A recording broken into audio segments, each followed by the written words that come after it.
I have a 1 rupee profit, but I will donate 100 crores. Why would a company do that? For example, where the business environment should be business friendly, in terms of the administrative or political setup. Some companies wanted to donate, say, 10% or 15%. Okay? Now there was a cap, 7.5%. What used to happen was that company would create shell companies. As a government or as a parliament, it's none of our business to prescribe that ceiling. They don't use more than 7.5%. You must have a certain asset base. You must have a certain turnover. These are all, usually accepted yardsticks under the Income Tax Act to prevent a shell company from carrying on activity. That you must have a certain degree of business turnover, capital, assets before you can donate. That makes sure that you don't have a shell company. You can put all these things in place. There's no difficulty. That will obviate your concern of shell company. I'll read further, because the Honorable Finance Minister was also very categorical that we are not coming out with a foolproof scheme. There may be some lacunas here or there, and we are ready to improve. Please see. In fact, I have read that while all the three methods involve clean money, the first two are totally transparent, and the electoral bond scheme is a substantial improvement in transparency over the present system of non-transparency. Please see, this is what, the honest government, framing a policy for the betterment of the people and in larger public interest would say, and rarely says. This is what the Honorable Finance Minister said. The government is willing to consider all suggestions to further strengthen the cleansing of political funding in India. It has to be borne in mind that impractical suggestions will not improve the cash domination system. They would only consolidate it. The words are, if I may use the expression, prophetic. That this is substantially, we are trying to reduce the element of black money, clean money coming in the system. There may be lacunas. We are ready for suggestions. We are ready for improvement. But if the suggestions, as the Honorable Minister says, are not practical, it would defeat the object. Now, my lord, coming back to my note, my lord, at page 24. Volume? 2A. Yes. Lord, your lordships may now kindly come to 25. I'll explain the scheme. And my lord, possibly, at least I will be able to satisfy your lordships to convey that bona fides of the government are writ large, and from one or two suggestions which I will make, your lordship's conscience would be satisfied that scheme is designed to ensure that the ruling party knows. It's not even the intention. The ruling party doesn't want. That's the stand of the government. Whoever is the ruling party should not know about any of the details which others are not knowing. Who donated, to whom, what amount, the ruling party should not know. And I will not point it out.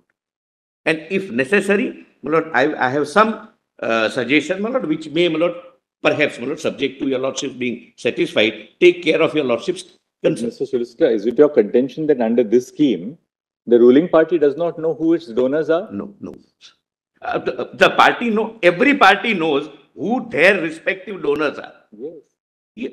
My lord, the confidentiality is from other party, my lord. I'm sorry, my lord, I am unable to convey the heart of the matter. My lord, if I donate to Congress, the Congress knows Tushar Mehta has donated. Right. But my worry is you don't want another party to know. BJP should not know so that I don't get victimized. That's the purpose of confidentiality. Technically, I can say, Mr. Bhushan has given this example, that even ruling party can, any party, why ruling party, any party can feign ignorance. That somebody came and in my Dropbox not in the digital sense, in the ballot box, in the postal box, there was an envelope an envelope contain 100 crores. Nobody donates like this. We give money like this only in pilgrimages. We don't, people would not donate, my lord, anonymously.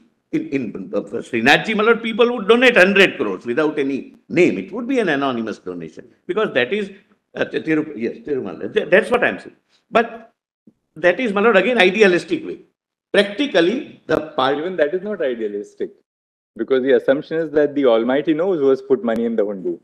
Your Lordship, I bow down. I bow down. I bow down, my lord. There is no confidentiality. There is no confidentiality. My lord, even the person also knows why he is donating.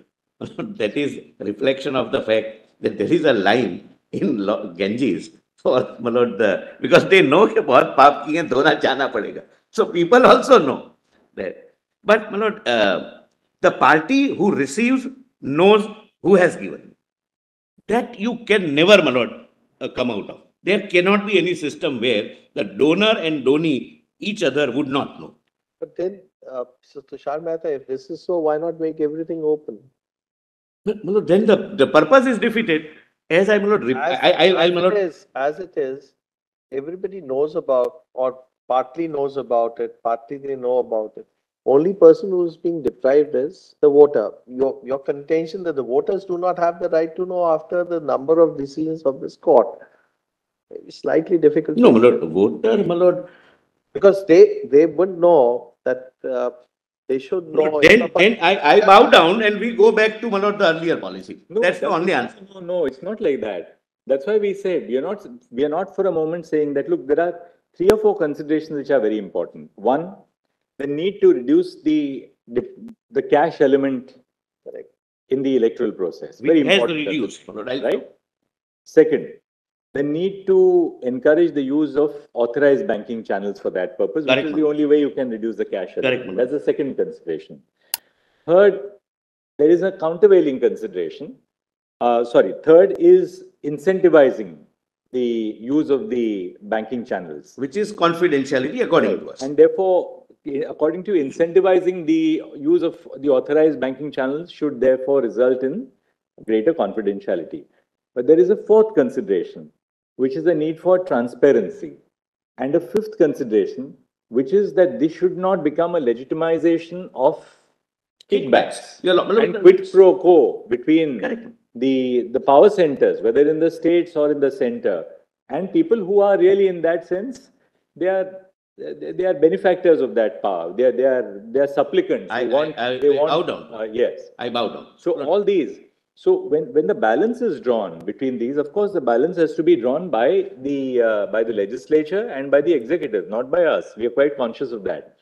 But it's not therefore that you have an either or. Either you have this or you go back to an entire cash system. You can design another system which does not have the flaws of this system, which really they put a premium on put a premium on opacity. You can still devise a system which balances out in a proportional way. That's the point. I'll just how it is to be done is for you to decide. I'll just we will not step into that arena. That's no part of our function. I'll just respond to Mullah after showing the scheme. But let me respond the last point first, which is bothering your lordships, that this might be used as legitimized kickback. Well, first of all, whenever your lordships are considering a piece of, my lord, subordinate legislature like a scheme. Because, in now these 5 considerations which I have listed out, you must now read in the perspective of how it has been implemented. First, there was a cap that your donation must be related to a percentage of net profits. A percentage of net profits meant that the company must be in a position to have net profits. And that you would donate 5% initially, then it became 7.5% under the 2013 Act. Now what have we done? Now we say that, well, it has nothing to do with whether you have net profits or not. In other words, the company may have 0 profits, it may have 0 turnover, but it gets a donation only for it gets a certain income or revenue only for the purpose of the donation. That means with immediately say that passes muster. I'll immediately say, and your lordships may clarify that if that is any concern, it's the right concern that so far as the condition with regard to the profit-making company, that percentage of a net profit, my lord, a not profit-making company cannot do it. But I understand, because then it would be used as a shell company. That is one of the objectives. We have removed 230,000 shell companies, my lord, from the system. So what will you do then? You will bring about an amendment to the Companies Act, government. Let me take your lordships through this. So you will move an amendment to amend the Companies Act to the effect that amending, my lord, is a legislative function. I cannot make that. But you have to move the amendment. If you yes, or your lordships may, my lord, read it accordingly. No, is the government making a statement that we will amend the Companies Act to bring back the position what it was, namely that this will be only a percentage of the net profit? No. I'm not saying percentage. I'm saying profit-making company can only donate. But tell us something. Assuming that it's a profit making, it may have a 1 rupee profit, it may have a 100 rupee profit. Yes. Why would a company, if you don't have a percentage, yes, why would a company, for what conceivable reason would a company donate 100% of its profits? Because you have to take the extreme case. Yes. That's why I give you a 1 rupee company passes the threshold that I'm a profit making company. I have two answers. I have a 1 rupee profit, but I will donate 100 crores. Why would a company do that? I'll not. Therefore, when, it can't be that, the government says that, well, it can't be that we lay down under 142 the principle that so long as you're a profit-making company, you can donate as much as you want. The reason why these caps were introduced and that they stood the test of time were for a very legitimate reason. Namely, that you're a company. Your purpose is to carry on business. Your purpose is not to donate to political parties. And if your purpose is not to donate to political parties, you must donate only a small portion of your, assuming that that's an altruistic motive, which is, of course, not so, but we will not go into it because nobody is challenging the 1956 Act provisions, the 2013 Act provisions. We are now looking at today's challenge. Yes. Well, may I respond to your lordship's concern? And it's a very valid concern, my lord. We share that concern. But what was the reason why that was removed? The experience had shown that in a given sector, my lord, for example, where the business environment should be business friendly, my lord, in terms of the administrative or political setup, some companies wanted to donate, say, 10% or 15%. Okay? Now there was a cap, 7.5%. What used to happen was that company would create shell companies. So I would, as a main company, donate 7.5%.